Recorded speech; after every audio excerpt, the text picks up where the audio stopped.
अभय अपनी 69 साल की बूढ़ी माँ से बहुत परेशान रहता था। एक दिन उसने अपनी माँ को पटना से रांची जाने वाली बस में बैठा दिया और ड्राइवर से कह दिया कि रास्ते में किसी सुनसान जगह पर उतार देना, क्योंकि वह बूढ़ी और बीमार है और उसके इलाज के लिए उसके पास पैसे नहीं हैं। थोड़ी देर बाद माँ ने बस के मुसाफिरों से कहा कि उन्हें किसी अच्छी और आबाद जगह पर उतार दें, किसी वीरान जगह पर नहीं। एक यात्री ने उन्हें रांची में पहाड़ी मंदिर के पास उतार दिया। वहां पहुंचकर माँ जी ने हल्की मुस्कान के साथ ऐसा वाक्य कहा कि सबके होश उड़ गए। मेरा नाम आरव है। सर्दियों की देर रात थी और मैं एक बस में सफर कर रहा था। सफर लंबा था और बस रांची की ओर जा रही थी। बस में तरह तरह के लोग बैठे थे। मैं सबको ठीक से देख नहीं पा रहा था, लेकिन एक परिवार ने मेरा ध्यान खींच लिया। उस परिवार में 3 औरतें और एक आदमी था। लगता था कि वे तीनों औरतें उसकी पत्नियां हैं। उनके कपड़े महंगे थे, मगर उनके चेहरों पर थकान साफ दिख रही थी। उस आदमी के चेहरे पर घमंड टपक रहा था। वह कभी किसी एक बीवी से बात करता, कभी दूसरी को तिरछी नजर से घूरता, फिर मोबाइल निकालकर किसी से ऊंची आवाज में बातचीत करने लगता। बाकी सारे यात्री शांत बैठे थे। कोई ऊँघ रहा था, कोई खिड़की से बाहर अंधेरी सड़क को ताक रहा था। मैंने बस को देखा तो लगा कि हर सीट पर किसी की अपनी कहानी बैठी है। कोई गांव जा रहा था, कोई शहर छोड़ रहा था, कोई अपनी किस्मत आजमाने निकल पड़ा था। इन्हीं लोगों के बीच एक औरत थी जो किसी कहानी से ज्यादा एक दर्द की तरह लग रही थी। वह बिल्कुल अकेली थी। उसके चेहरे पर डर और थकान साफ दिखाई दे रही थी। बाल बिखरे थे और उसके हाथ हल्के हल्के कांप रहे थे। उसके साथ एक जवान लड़का खड़ा था, शायद उसका बेटा। वह ड्राइवर के पास गया, कुछ पैसे दिए और धीमे से बोला, यह बूढ़ी औरत है, बीमार है, इसे कुछ पता नहीं रहता। इसे रास्ते में कहीं भी उतार देना। यह बात मुझे अटपटी लगी, क्योंकि जितने पैसे उसने थमाए वह आम किराए से ज्यादा थे, और उसने न टिकट लिया न यह बताया कि उसे किस ठिकाने पर उतरना है। मैंने सोचा, ड्राइवर के पास भला टिकट कब से मिलने लगे? टिकट तो टिकट घर से मिलता है, फिर यह मामला क्या है? और सबसे अजीब यह कि उसने कहा, कहीं भी उतार देना। आमतौर पर कोई किसी खास स्टॉप या शहर का नाम लेता है। कहीं भी का मतलब समझ नहीं आया। मेरे दिल में एक बेचैनी सी उठी। फिर खुद को समझाया, शायद कोई मजबूरी होगी। बूढ़ी औरत की सीट मेरे बिल्कुल पास ही थी। मैंने उसे देखा तो लगा कि वह सचमुच बीमार है। उसके हाथ कांप रहे थे, चेहरा पीला पड़ा था और सांसें तेज चल रही थीं। वह कभी खिड़की के बाहर देखती और कभी आंखें मूंद लेती, जैसे कोई पुरानी याद उसे कचोट रही हो। उसके पास न पानी था, न खाने पीने का कोई सामान। मैंने सोचा, इतना लंबा सफर है, कम से कम उसके बेटे को कुछ खाने पीने का इंतजाम तो कर देना चाहिए था।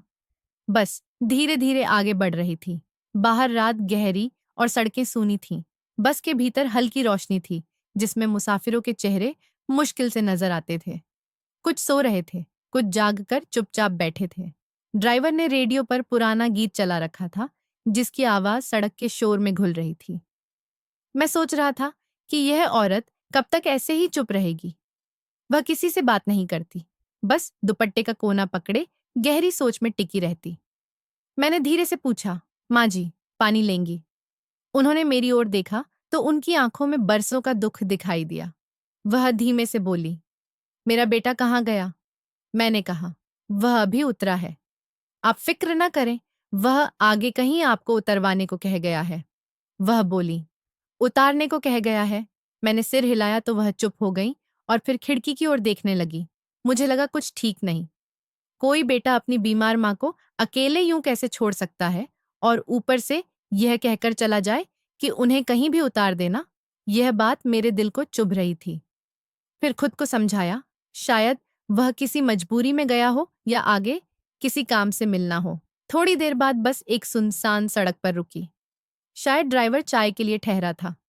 ज्यादातर यात्री सो रहे थे। बाहर घोर अंधेरा था। बस से कुछ दूर एक चाय का छोटा सा खोखा जल रहा था, जहां 4-5 लोग खड़े थे। ड्राइवर उतरकर चाय पीने लगा। बूढ़ी औरत अपनी सीट पर चुपचाप बैठी रही, जैसे उसे पता ही न चला कि बस थम गई है। उसके हाथ अब भी दुपट्टे का किनारा थामे थे। मैंने धीरे से पूछा, माँ जी, आपको कुछ चाहिए? वह धीमे बोली, मेरा बेटा क्यों नहीं आया? मैंने कहा, माँ जी, वह आगे उतर गया था, शायद किसी काम से गया होगा। वह कहने लगी, क्या मैंने कुछ गलत किया था? मैं हैरान होकर उन्हें देखने लगा, पर वह फिर चुप हो गई, मानो अपने आप से बात कर रही हो। मुझे लगा उनके साथ कुछ बहुत बुरा घटा है।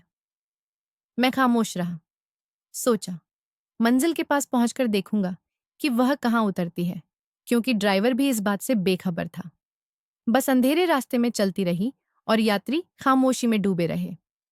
मैं कुर्सी पर टेक लगाकर बैठ गया, मगर नींद नहीं आ रही थी।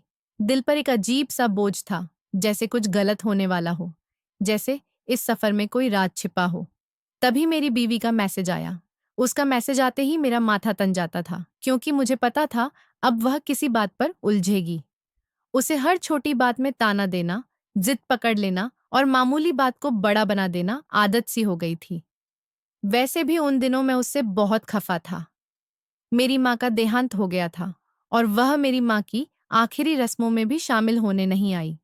यह बात मैं कभी माफ नहीं कर पाया। मेरी माँ ने उसे बेटी से बढ़कर चाहा था, इज्जत दी थी, अपनी खुशियां कुर्बान की थी। लेकिन जब माँ को उसके सहारे की सबसे ज्यादा जरूरत थी, तब वह नहीं आई। मैं गांव में अपनी माँ को मिट्टी के हवाले करके अब रांची लौट रहा था। दिल बहुत भारी था, आंखों में पानी था, लेकिन मैं उन्हें रोक रहा था कि कोई देख न ले। मैं बस में चुपचाप अपने ख्यालों में उलझा था। रांची वही शहर था जहां मेरी बीवी के मायके वाले रहते थे। शादी के बाद से ही वह रांची जाने की जिद करती रहती थी। हर समय कहती, गांव की जिंदगी बहुत मुश्किल है, न शॉपिंग की जगह, न सुविधाएं, न कोई अपना। वह मुझे बार बार दबाव डालती रही और आखिरकार उसके कहने से ही मुझे रांची में नौकरी मिल गई। मैंने घर भी ले लिया और उसे वहां ले आया। शुरू में सब ठीक था, पर कुछ महीनों बाद उसका रवैया बदलने लगा। वह अपनी माँ और भाइयों की बातों में आकर मेरे खिलाफ हो गई और घर का सुकून खो गया। मैं अक्सर चुप रहता, लेकिन वह हर वक्त लड़ने का बहाना ढूंढ लेती। और जब अचानक खबर आई कि मेरी माँ संसार छोड़ गई है, मेरा दिल टूट गया। मैंने उससे कहा, मेरे साथ चलो, मुझे तुम्हारे सहारे की जरूरत है। उसने साफ मना कर दिया। बोली, मैं अचानक इतना लंबा सफर कैसे करूं? तुम ही चले जाओ, मैं नहीं जा सकती। उसकी बातें मेरे दिल में तीर सी चुभी। तब भी मैंने कुछ नहीं कहा, लेकिन मन में ठान लिया कि अब उससे कम ही बात करूंगा। बस चल रही थी और मैं बीते दिनों में उलझा था कि तभी मेरा फोन बजा। उसका मैसेज था, तुम कहाँ हो और कितनी देर में पहुंचोगे? मैं फोन बंद करना चाहता था, फिर भी लिख दिया, मैं रास्ते में हूं। उसने झट लिखा, तुम ऐसे बात कर रहे हो जैसे मैं कोई गैर हूं। मैंने सख्त लहजे में कहा, तुमसे बात करने का मन नहीं। तुमने मेरी माँ के साथ जो किया, वह मैं कभी नहीं भूलूंगा। उसने जवाब दिया, तुम ऐसे बोल रहे हो जैसे तुम्हारी माँ मेरी वजह से मरी है। सबको कभी ना कभी जाना ही होता है। यह पढ़कर मेरा खून खौल गया। मैं लिखना चाहता था, अगर तुम्हारे माँ बाप चले जाएं तो शायद मुझे चैन मिले, क्योंकि वही तुम्हें हर वक्त मेरे खिलाफ भड़काते रहते हैं। लेकिन मैंने यह बात दिल में दबा ली। फिर भी वह चुप नहीं हुई और देखते देखते मैसेज पर हमारा झगड़ा करीब 2 घंटे चल पड़ा। मेरा सुकून खो गया। बस के शोर के बावजूद उसके शब्द मेरे दिमाग में घूम रहे थे और मेरा मूड पूरी तरह बिगड़ गया। थोड़ी देर बाद बस फिर रुकी। सड़क के किनारे एक छोटी सी दुकान थी। ड्राइवर ने कहा, जिसे कुछ खाना पीना हो वह यहीं से ले ले, क्योंकि आगे लंबा सुनसान रास्ता है और अगला स्टॉप 3.5 घंटे बाद आएगा। मैंने आंखें बंद की और सोचा, उस बूढ़ी औरत के पास तो कुछ भी नहीं है, न पानी न खाने को कुछ। फिर मन में कहा, चलो मैं ही उसके लिए कुछ ले आता हूं। मैं नीचे उतरा तो ठंडी हवा चेहरे से टकराई और थोड़ी थकान उतर गई। मैंने दुकान से पानी की बोतल, बिस्कुट का पैकेट और एक सैंडविच ले लिया। दुकानदार बोला, आगे रास्ता लंबा है, कुछ और भी ले लीजिए। समय कम था, इसलिए जल्दी से सामान पैक करवाया और बस में वापस आ गया। मुझे लगा उनकी उम्र में शायद सैंडविच खाना मुश्किल हो, पर उस वक्त और कोई ठीक विकल्प नहीं था। मैंने सारी चीजें एक थैली में रखी और धीरे से उनके पास गया। वह अपनी सीट पर टिककर चुपचाप बैठी थी, आंखें बंद, शायद थकान या बुखार। मैंने नरमी से कहा, माँ जी, यह कुछ खाने पीने की चीजें हैं, आपके लिए लाया हूं, खा लीजिएगा, थोड़ा अच्छा लगेगा। मुझे लगा वह मना कर देंगी, क्योंकि ऐसे लोग अक्सर झिझकते हैं। लेकिन जब मैंने थैली उनके आगे रखी तो उन्होंने आंखें खोलकर मेरी ओर देखा। उनकी आंखों में थकान के साथ एक गहरा आभार भी था। उन्होंने बहुत धीरे कहा, धन्यवाद बेटा, और फिर चुप हो गई। लगा शायद उन्हें भूख भी थी, पर अब वह किसी से बात करने की ताकत नहीं जुटा पा रही थी। मैं अपनी सीट पर लौट आया और मन में अजीब सा सुकून भरा। कम से कम मैंने अपनी माँ जैसी किसी और की माँ का ख्याल रखा। बस फिर चल पड़ी। बाहर काली रात थी, दूर दूर तक वीरान सड़कें, सिर्फ इंजन की आवाज और दिल का खालीपन जो बढ़ता जा रहा था। इलाका इतना सुनसान कि बस वाले ने साफ कह दिया था, यहाँ किसी को नहीं उतारेंगे, यहाँ खाने पीने की कोई चीज या बाथरूम की सुविधा भी नहीं मिलेगी। अचानक ड्राइवर ने बीच रास्ते बस रोक दी और जोर से बोला, माँ जी नीचे उतरो, तुम्हारा स्टॉप आ गया है। मैं पिछली तरफ बैठा था और यह देखकर सन्न रह गया। इतनी सूनी और अंधेरी रात में एक बूढ़ी औरत को क्यों उतारा जा रहा है? मैं बोल ही रहा था कि पीछे से एक आदमी गरजा, यहाँ इस औरत को कैसे उतार रहे हो? बाहर तो खाली जमीन और अंधेरा है, कुछ भी नजर नहीं आता। बस के सारे मुसाफिर परेशान हो गए। रात के वक्त एक अकेली बूढ़ी औरत को कैसे उतारा जा सकता है? ड्राइवर झुंझलाकर बोला, मुझे जैसा कहा गया था मैं वही कर रहा हूं। बस में शोर मच गया। मैंने भी कहा, यह बिल्कुल गलत है। इतनी सुनसान जगह पर इन्हें उतारना खतरनाक होगा। अगर इनके साथ कुछ हो गया तो जिम्मेदार हम सब होंगे। मेरी इतनी बात पर बस में सन्नाटा सा छा गया। तभी किसी ने कहा, इसके बेटे का नंबर पूछो ताकि जिम्मेदारी तय हो सके। बूढ़ी माँ जी घबराई आवाज में बोली, मुझे नहीं मालूम मेरे बेटे का नंबर कहाँ है। यह सुनकर मैं और हैरान हुआ। बेटे ने अपनी माँ को इतना भी नहीं बताया कि जरूरी जानकारी कहाँ रखी है। बस में फिर शोर होने लगा। कोई कह रहा था, यह बहुत गलत, गैर इंसानी काम है।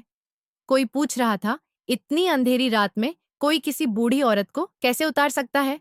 ड्राइवर ने खींच कर कहा, इसके बेटे ने मुझे पैसे दिए हैं और कहा है, यह बूढ़ी है, बहुत तंग करती है, घर में झगड़ा करवाती है, इसीलिए इसे रास्ते में उतार दो। यह सुनकर सब लोग दंग रह गए। बोले, यह कितना बुरा काम है और तुम उसके कहने पर ऐसा कर रहे हो? मैंने दृढ़ होकर कहा, मैंने अपनी आंखों से देखा है कि पैसे दिए गए। मैं यह बात झूठ नहीं मानूंगा। लोग मेरी तरफ देखने लगे, हैरान कि मैं इतनी खुलकर कैसे बोल रहा हूं। कुछ बोले, यह कैसी बात है? क्या तुम बुरे आदमी हो? बस वाला बोला, भाई पैसे मिले तो किसे बुरा लगता है? मैं तो बस अपना काम कर रहा हूं। बेटे ने जैसा कहा वही कर रहा हूं, और क्या कर सकता हूं? सबने कहा, यह गैर इंसानी है, लेकिन वह अपनी जिद पर अड़ा रहा। आखिर उसने कहा, अगर तुम लोग चाहते हो तो माँ जी को अपने साथ ले जाओ। पर भला कोई यूं किसी को अपने साथ ले जाता है? तभी बड़ी माँ जी ने खुद ही धीमी और दयालु आवाज में कहा, मुझे यहाँ मत उतारिए, बल्कि रांची की किसी मशहूर और सुरक्षित जगह पर उतार दीजिए, ताकि अगर बाद में मेरा बेटा पछताए और मुझे ढूंढे तो आप कह सकें, मशहूर जगह पर उतारा था और वह मुझे आसानी से पा सके। सबने यह बात सही मानी और बस फिर चल पड़ी। माँ जी को आराम से बैठा दिया गया। यह सब देखकर मेरे दिल को सुकून मिला। हमारे समाज में लोग एक दूसरे के लिए सोचते हैं, बोलते हैं और जितना हो सके मदद भी करते हैं। ज्यादातर लोग गरीब हों, तब भी कम से कम सही बात के लिए आवाज तो उठा लेते हैं। यह भी बहुत बड़ी बात है। लगा, इंसानियत अभी जिंदा है। जब कोई सच और इंसाफ के लिए बोलता है तो उसका असर किसी एक की जिंदगी में बड़ा बदलाव ला सकता है।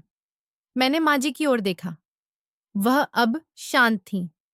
उनकी आंखों में भरोसा था, जैसे यकीन हो गया हो कि अब उन्हें कोई अकेला नहीं छोड़ेगा और उनके हक में कोई ना कोई आवाज उठेगी। यह दृश्य मेरे दिल में पक्का सबक बन गया। किसी की मदद करने में देर नहीं करनी चाहिए और सही बात के लिए हमेशा बोलना चाहिए, चाहे हालात कितने भी मुश्किल हों। बस फिर चलने लगी और थोड़ी तेज हो गई। बाकी लोग भी माँ जी के लिए कुछ न कुछ देने लगे। किसी ने पानी की बोतल दी, किसी ने रोटी सालन का पैकेट, किसी ने बाहर से गरम गरम कुछ खरीद कर दे दिया। हर किसी के हाथ में थोड़ी सी फिक्र और छोटी सी कुर्बानी नजर आ रही थी। माँ जी वाकई बीमार लग रही थी। उनका शरीर दर्द में था, लेकिन उनकी आंखों में आंसू नहीं थे। वह चुपचाप बैठी थी, जैसे कड़वी बातों को दिल में दबा रही हो। उनके हाथ कांप रहे थे, पर वह रो नहीं रही। शायद शर्म थी, शायद दुख, या शायद वह अपनी आखिरी उम्मीद बचाकर रखना चाहती थी। तभी पीछे से एक औरत उठकर आई। उसकी आंखों में पछतावा, दिल में दर्द था। वह खड़ी होकर बोली, आपके बेटे ने ऐसा क्यों किया? माँ जी ने धीरे से सिर हिलाया और बोली, मेरी बहू अच्छी नहीं थी। मैंने अपनी मर्जी से अपने बेटे की शादी करवाई थी और अपनी औलाद के लिए सब कुछ किया। अपनी खुशियां कुर्बान कर उसे आराम दिया, मगर धीरे धीरे वह बदतमीज होती गई। मुझे खाना नहीं देती थी, मेरे कपड़े नहीं धोती थी। जब मैं बीमार पड़ती तो कहती, खुद संभाल लो, मैं नहीं कर सकती। तुम्हारा होना ही तकलीफ है। वह मेरे बेटे के कान भरने लगी कि माँ की वजह से घर में सुकून नहीं है। फिर एक दिन उन्होंने तय कर लिया कि मुझे कहीं छोड़ दिया जाए। उसी दिन मेरी किस्मत बदल गई और मैं ऐसे मुकाम पर पहुंची जहां मुझे रास्ते में अकेला छोड़ दिया गया। दुनिया में मानो बेसहारा कर दिया गया। बस में मौजूद वह औरत यह सुनकर चुपचाप लौट गई। उसके चेहरे पर अफसोस था, लेकिन शायद उसके पास कुछ कहने को शब्द नहीं बचे थे। वह समझ गई थी, कहानी सुनकर आंसू बहा लेना आसान है, असली मदद तो हाथ पकड़कर उठाना होती है। बस के भीतर सबने माँ जी की बात सुनकर अपने दिलों में नरमी महसूस की और हर किसी ने जितना बन पड़ा उनकी मदद करने का इरादा किया। ऐसे काम दिखने में छोटे लगते हैं, पर उनका असर बहुत गहरा होता है। सफर आगे बढ़ता गया। रात और गहरी हो गई। जब शहर नजदीक आया तो बस धीमी हुई और दूर रांची की रोशनियां दिखने लगी। हर मुसाफिर अपनी मंजिल के बारे में सोचने लगा और आखिर यह तय हुआ कि माँ जी को पहाड़ी मंदिर के बाहर उतारा जाए। यह फैसला सबने मिलकर किया। सब चाहते थे कि अगर उस बूढ़ी माँ का बेटा कभी पछताए और उन्हें ढूंढने आए तो उन्हें आसानी से मिल जाए। जब बस रुकी तो माँ जी उतरने लगी और लोगों ने उनके चारों तरफ घेरा सा बना लिया। तभी एक आदमी जोर से बोला, पहले अपने अपने घर जाकर अपनी माँ का मुंह और माथा चूमो, क्योंकि हर माँ अपने बेटे का इंतजार करती है। उसकी बात सबके दिल को छू गई। कई आंखें भीग गईं और लोग बिना झिझक एक दूसरे को गले लगाने लगे। वहां हर तरफ इंसानियत और मोहब्बत झलक रही थी। माँ जी उतरी तो एक बच्चे ने उनका हाथ पकड़कर कहा, वह उन्हें अकेला नहीं छोड़ेगा। कोई उन्हें अपने घर चलने को कह रहा था तो कोई उन्हें अपनी माँ की तरह रखने को तैयार था। ऐसी इंसानियत की मिसालें आजकल कम देखने को मिलती हैं, क्योंकि रोजमर्रा की खबरों में ऐसा सच्चा इंसानी रवैया कम दिखाई देता है। मगर उस पल हर नजर में माँ जी के लिए इज्जत थी। सबका मानना था, एक बूढ़ी औरत का हक है कि वह न सर्दी न गर्मी में अकेली रहे। मैं भी उन्हीं में था। मुझे मालूम था मेरी बीवी की जिद और तंगी घर में परेशानी बढ़ा सकती है। फिर भी मैंने कहा, मैं माँ जी को अपने घर ले जाऊंगा और उन्हें अपनी माँ की तरह रखूंगा। यह कहते हुए मेरा अपना दिल भी कांप गया, पर मैंने वादा किया, क्योंकि दिल यही चाहता था।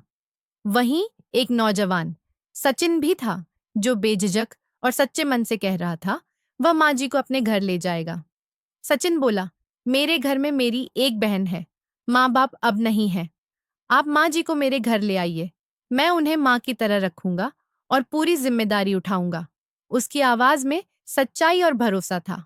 सबने देखा, उसके घर में माँ जी के रहने में कोई बड़ी परेशानी नहीं होगी। वह अविवाहित था, उसकी कोई पत्नी नहीं थी। सबको यह बात माकूल लगी। हमने तय किया, बूढ़ी माँ जी को सचिन के घर छोड़ा जाएगा और हम सब साथ जाएंगे। सबने सचिन का नंबर ले लिया और निश्चय किया कि हर महीने थोड़ा बहुत खर्च भेजते रहेंगे। किसी जरूरतमंद की मदद का कुछ हिस्सा भी सचिन को दिया जाएगा, ताकि वह आराम से माँ जी की देखभाल कर सके। इस वादे में मोहब्बत भी थी, जिम्मेदारी भी। हम बस से उतरकर एक गाड़ी में बैठे और सचिन के घर की तरफ चल पड़े। माँ जी हमारे साथ थीं, थोड़ी कमजोर, लेकिन भीतर से सुकून में। बाकी मुसाफिर अपने अपने घर चले गए, क्योंकि वे अपने परिवारों के साथ थे और हमारे बीच एक नया रिश्ता बन रहा था। रास्ते में हम एक दूसरे से बातें करते रहे। कौन कहाँ रहता है, किसके कितने बच्चे हैं, कौन किन हालात से गुजरा है। यह सब छोटी छोटी बातें थीं, मगर दिल को छू जाती थीं। मुझे महसूस हुआ, एक छोटी सी इंसानी मदद किसी की पूरी दुनिया बदल सकती है। मैंने माँ जी की तरफ देखा अब उनके चेहरे पर हल्की सी मुस्कुराहट थी और आंखों में वह चमक लौट रही थी जो शायद कई सालों से बुझी थी। लगा, शायद आज से उनकी जिंदगी में नया दरवाजा खुल गया है और वह दरवाजा हमारे मिलकर के फैसले की वजह से खुला है। जब हम उस लड़के के घर पहुंचे तो सब वैसा ही निकला जैसा उसने बताया था। घर छोटा था मगर साफ सुथरा, दरवाजा पुरानी लकड़ी का मगर मजबूत। अंदर जाते ही एक अलग सा सुकून मिला, जैसे गरीबी के बावजूद इस घर के दिलों में चैन बसा हो। उसकी एक छोटी बहन थी, साधारण कपड़ों में मगर बहुत शालीन। उसके चेहरे पर हल्की सी झिझक थी क्योंकि शायद वह अचानक आए मेहमानों के लिए तैयार नहीं थी। उनके माँ बाप पहले ही गुजर चुके थे और यह दोनों भाई बहन अकेले ही जिंदगी की मुश्किलों से लड़ रहे थे। घर में जरूरी चीजें थीं मगर कई चीजों की कमी साफ दिख रही थी। रसोई में 2-3 बर्तन ही थे। आंगन में एक पुराना पंखा था और दीवारों पर नमी के निशान। ठंड का मौसम शुरू हो चुका था और खिड़कियों पर पर्दे नहीं थे, इसलिए ठंडी हवा सीधे भीतर घुस आती थी। घर में हीटर या गर्म रखने की कोई ठीक व्यवस्था नहीं थी। मैंने सोचा, यहाँ एक बूढ़ी औरत कैसे रहेगी, लेकिन सचिन के चेहरे पर पक्का इरादा साफ झलक रहा था। वह माँ जी को अंदर ले गया और उनके लिए एक पुरानी मगर साफ चारपाई बिछाई। सचिन की बहन भी फौरन उठी और पुराने संदूक से बिस्तर निकालकर लगा दिया। माँ जी यह सब देखकर कुछ देर चुप रहीं, जैसे उन्हें अपनी जवानी के दिन याद आ गए हों। मैंने आगे बढ़कर पूछा, माँ जी, क्या आप यहीं रहना चाहेंगी? वह धीमी आवाज में बोली, हाँ, मैं यहीं रहना चाहती हूँ। अब मेरी कहीं और जगह नहीं है। ये लोग अच्छे हैं, इनके साथ मेरा दिल शांत है। उनकी आवाज में ऐसा यकीन था कि सबके दिल पिघल गए। हम सब ने ठाना, माँ जी के लिए जो भी जरूरी चीजें हैं वे अब भी खरीद ली जाएं। सबने अपनी जेब से जितना बन पड़ा उतने पैसे निकाले। किसी ने 500 दिए, किसी ने 1000। उन पैसों से हमने बाजार से जरूरी सामान लिया, बिस्तर, रजाई, दवाइयां, कुछ गर्म कपड़े और रसोई के लिए बर्तन। जब हम ये सामान लेकर लौट रहे थे तो सचिन की बहन की आंखों में आंसू थे। वह बार बार कहती, उसे यकीन नहीं हो रहा कि आज भी दुनिया में इतने अच्छे लोग हैं। आप सब हमारे लिए फरिश्ते बनकर आए हैं। सचिन चुप खड़ा सब देख रहा था और माँ जी भी खामोश बैठी सब कुछ निहार रही थी। उनके चेहरे पर सुकून और शांति की वह लकीर थी जो शायद बरसों बाद लौटी थी। हमने सचिन से कहा, हम भी रांची में ही रहते हैं, पर शहर बड़ा है और सब अपने कामों में उलझे रहते हैं, इसलिए बार बार आ पाना मुश्किल होगा। लेकिन हर महीने हम तुम्हें एक ठीक ठाक रकम भेज दिया करेंगे, जिससे घर की जरूरतें पूरी हों और माँ जी की दवाइयों व खाने पीने का पूरा ख्याल रखा जा सके। सचिन ने झट कहा, आप लोग बेफिक्र रहें, मैं माँ जी का ख्याल अपनी माँ की तरह रखूंगा, उन्हें किसी तकलीफ में नहीं रहने दूंगा। उसकी आवाज में सच्चाई थी और यह सुनकर हमारे दिलों को भी सुकून मिला। इसके बाद हम सब ने माँ जी को नमस्ते किया और इजाजत लेकर बाहर निकलने लगे। तभी माँ जी ने मुझे इशारे से बुलाया। मैं उनके पास झुककर गया तो उन्होंने दुपट्टे के अंदर से एक छोटी सी पर्ची निकालकर मेरे हाथ में रख दी। मैं हैरान। उन्होंने पर्ची यूं छुपा कर दी जैसे कोई बड़ा राज हो। मैंने पूछा, माँ जी, यह क्या है? वह बोली, अभी मत देखना, बस संभाल कर रख लो। मैंने चुपचाप पर्ची जेब में रख ली और बाहर आ गया। जब हम अपने अपने घर पहुंचे तो मेरा मन बार बार उसी पर्ची की ओर जा रहा था। सबके चले जाने के बाद मैंने जेब से पर्ची निकाली। उस पर साफ लिखा था, विनीत तिवारी, और नीचे एक नंबर दर्ज था। मैं पर्ची हाथ में लेकर देर तक टकटकी लगाए रहा। मन में कई सवाल उठे। अगर माँ जी के पास अपने बेटे का नाम और नंबर था तो उन्होंने हमें पहले क्यों नहीं बताया? हम तो उसी समय उसे बुला सकते थे। फिर सोचा, शायद माँ जी खुद उसके पास वापस नहीं जाना चाहती थीं। जिसने उन्हें रास्ते में उतार देने की बात कही, वह अब उनके लिए बेटा नहीं रहा होगा। मैं देर तक सोचता रहा। फिर मन में आया, अगर मैं कभी उस इलाके में गया जहां से माँ जी बस में बैठी थी तो मैं उस आदमी को जरूर तलाशूंगा और कहूंगा, तुमने अपनी माँ को बीच सफर उतार देने की बात की थी और पैसों के बदले एक पवित्र रिश्ता बेच दिया था। लेकिन आज वह माँ ऐसी जगह पर है जहां उसे इज्जत, प्यार और नए बेटे मिल गए हैं। तुमने उसे छोड़ दिया, मगर वह हमारे लिए दुआ बन गई। यह सोचकर मुझे अजीब सा सुकून मिला, जैसे भटकी हुई भावना को राह मिल गई हो। मैंने आसमान की ओर देखकर सोचा, माँ कभी अकेली नहीं रहती। उनके लिए कहीं ना कहीं कोई दिल जरूर धड़कता है। उसके बाद हम हर महीने माँ जी के लिए कुछ न कुछ भेजते रहे। कभी दवाइयों के पैसे, कभी खाने पीने का खर्च, कभी कपड़ों या जरूरत की चीजों के लिए रकम। सचिन भी बहुत ईमानदार निकला। वह हर महीने फोन करके बताता माँ जी कैसी हैं और उन्हें किसी चीज की जरूरत है या नहीं। अगर किसी महीने हम में से किसी को समय मिलता तो वह उनके घर जाकर मिल आता। मैं सचिन से कई बार पूछता, क्या बाकी लोग भी मिलने आते हैं? वह मुस्कुरा कर कहता, हाँ, आप सब आते हैं। दूसरा भाई, जो जूतों की दुकान संभालता है, वह भी आता है। सभी लोग अपनी हैसियत के हिसाब से मदद करते हैं। यह सुनकर मुझे अजीब सा सुकून मिलता। दिल कहता, हमारे समाज में आज भी एहसास बाकी है। इंसानियत खत्म नहीं हुई। लोग उतने बुरे नहीं जितना हम समझ बैठते हैं। भले हर कोई बहुत बड़ा काम ना कर सके, थोड़ा सा एहसास जरूर रखता है और यही एहसास दुनिया को जोड़े रखता है। इसी तरह समय बीत गया। दिन महीनों में बदल गए और मैं अपने कामों में उलझ गया। फिर एक दिन अचानक मुझे अपने गांव जाना पड़ा। एक जरूरी काम था। सफर की तैयारी की और निकल पड़ा। गांव पहुंचते ही मेरे मन में बार बार वही बात आने लगी। वह आदमी जिसने अपनी मां को रास्ते में अकेला छोड़ दिया था, वह कैसा इंसान होगा? क्या उसके चेहरे पर सुकून होगा या उसे अपने की का पछतावा? मेरे भीतर एक कसक थी। अगर मैं उसे ढूंढने की कोशिश न करता तो शायद यह बेचैनी कभी खत्म न होती। मैं सोचता, हमारी अपनी माँ तो इस दुनिया से जा चुकी है और हम उसकी सेवा भी ठीक से नहीं कर सके। और जब एक माँ जिंदा थी, उसकी औलाद ने उसके साथ वह किया जो किसी दुश्मन से भी नहीं किया जाता। मैंने मन ही मन तय किया, अगर वह बेटा मिल गया तो उसे उसकी गलती जरूर बताऊंगा। कई दिनों तक मैं उसे ढूंढता रहा, गांव के लोगों से, उसके घर वालों से, जो भी उसे जानता था। लोग इतना ही बताते, हाँ, वह यहीं रहता था, यह उसका नाम है, यह उसका नंबर, लेकिन नंबर बंद है। कुछ लोग चुप हो जाते, जैसे किसी बड़े राज का जिक्र नहीं करना चाहते हो। फिर एक दिन मेरी मुलाकात एक बुजुर्ग से हुई। मैंने पूछा तो उन्होंने धीरे से कहा, बेटा, तुम्हें नहीं पता उसके साथ क्या हुआ? मैंने कहा, नहीं। उन्होंने बताया, करीब 11 महीने पहले 17 तारीख को वह अपने घर में अपनी बीवी के साथ था। दोनों हंस बोल रहे थे कि अचानक बिजली का झटका लगा और दोनों की वहीं मौत हो गई। यह सुनकर मैं हतप्रभ रह गया, क्योंकि ठीक उसी दिन 11 महीने पहले 17 तारीख को हम उस बूढ़ी माँ से बस में मिले थे, जिसे उसके बेटे ने पैसे देकर ड्राइवर से कहा था, रास्ते में कहीं भी उतार देना। जिस दिन उसने अपनी माँ को छोड़ दिया, उसी दिन उसकी अपनी जिंदगी भी खत्म हो गई। यह सोचकर मेरा शरीर सिहर उठा। मैं देर तक वहां बैठा सोचता रहा, यह संयोग था या अंजाम?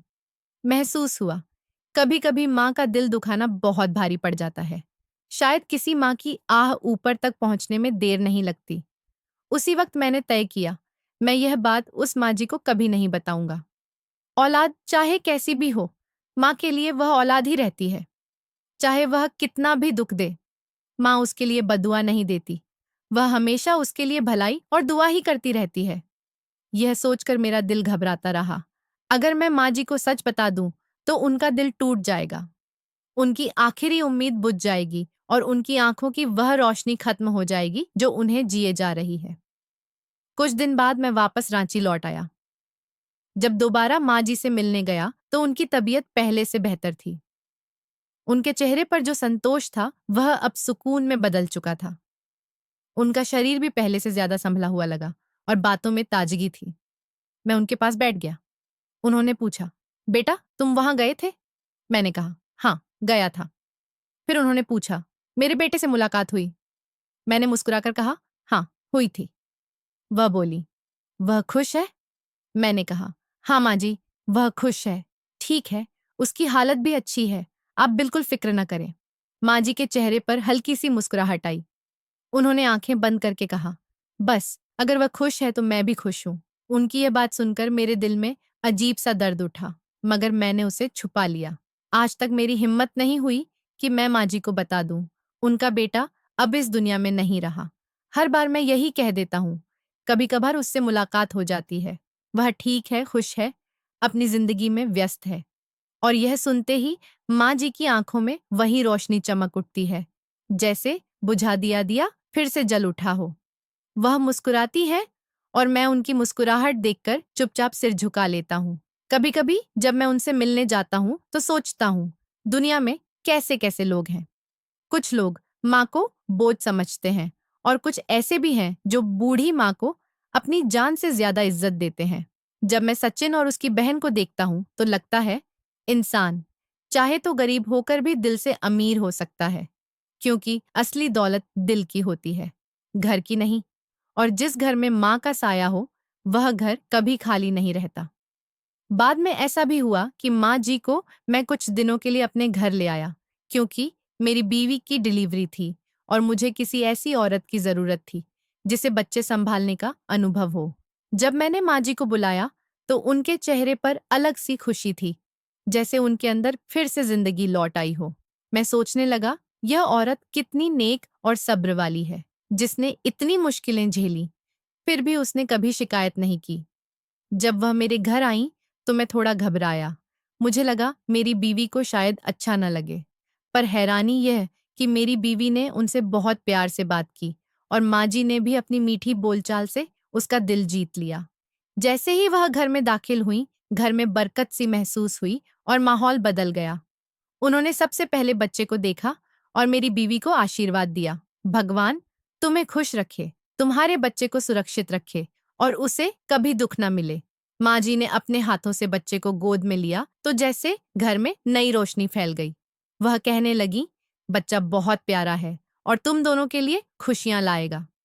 मैंने देखा, जब भी माँ जी उसे गोद में लेती, बच्चा तुरंत मुस्कुरा देता, जैसे वह उन्हें पहचानता हो। उनकी गोद में बच्चा इतना सुकून में रहता और वे उसे पुराने जमाने की लोरियां सुनाती, जो आजकल शायद किसी को याद भी नहीं। उन्होंने बच्चे के कपड़े देखकर कहा, सर्दी है, इसे थोड़ा ज्यादा ढककर रखना, रात को खिड़की बंद कर देना और दिन में हल्की धूप में थोड़ी देर रखना, ताकि हड्डियां मजबूत हों। मैं हैरान, इतनी उम्र के बाद भी उनका अनुभव कितना सटीक है। मेरी बीवी भी उनसे बहुत कुछ सीखने लगी। खाने का मशवरा, दवाइयों के बारे में पूछना, और माँ जी हर बात का जवाब ऐसे देती जैसे उनके पास सालों का ज्ञान हो। वह समझाती, बच्चे को हमेशा दाईं करवट सुलाना चाहिए, इससे उसका पेट ठीक रहता है। दूध पिलाने के बाद वह कहती, बच्चे को तुरंत मत सुलाओ, थोड़ी देर कंधे पर रखकर डकार दिलाओ।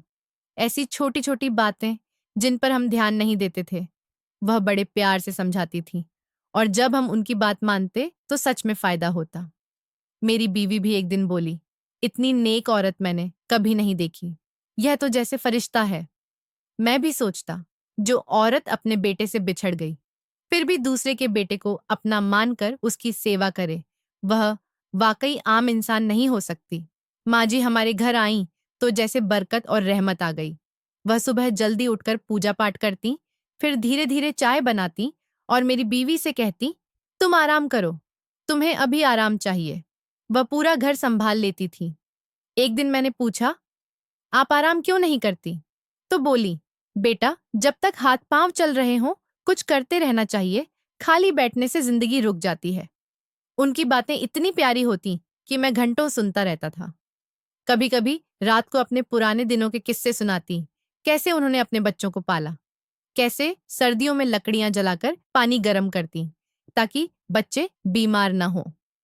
यह सब सुनकर मेरा दिल भर आता। ऐसी औरतें आज भी मौजूद हैं, फिर भी आजकल लोग अपनी माँओं की कदर नहीं करते। माँ जी बच्चे के लिए कई पुराने नुस्खे बताती थीं। वह कहती, बच्चे के सिर पर हल्का तेल लगाओ ताकि उसका दिमाग मजबूत हो।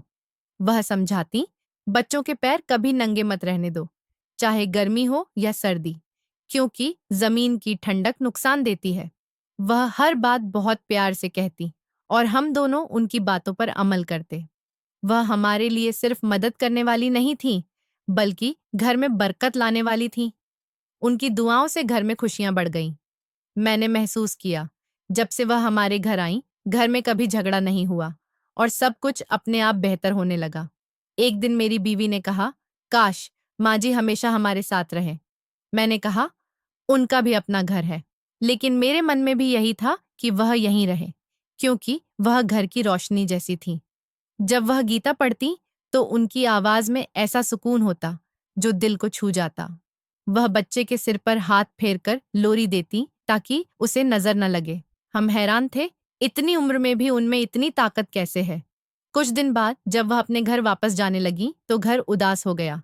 मेरी बीवी रोने लगी और बोली, माँ जी ने तो उसका दिल जीत लिया, वह उनके बिना कैसे रहेगी। बच्चा भी मानो सब समझ रहा था, उसी दिन जिद कर रहा था कि वह माँ जी की गोद में ही सोए। माँ जी ने प्यार से कहा, वह जल्द वापस आएंगी और सबके लिए प्रार्थना करेंगी। जब मैं उन्हें दरवाजे तक छोड़ने गया तो उन्होंने कहा, बेटा, माएँ वो पेड़ होती हैं जो कभी साया देना बंद नहीं करती, चाहे खुद झुलस जाएं, पर अपनी औलाद को धूप में नहीं देख सकती।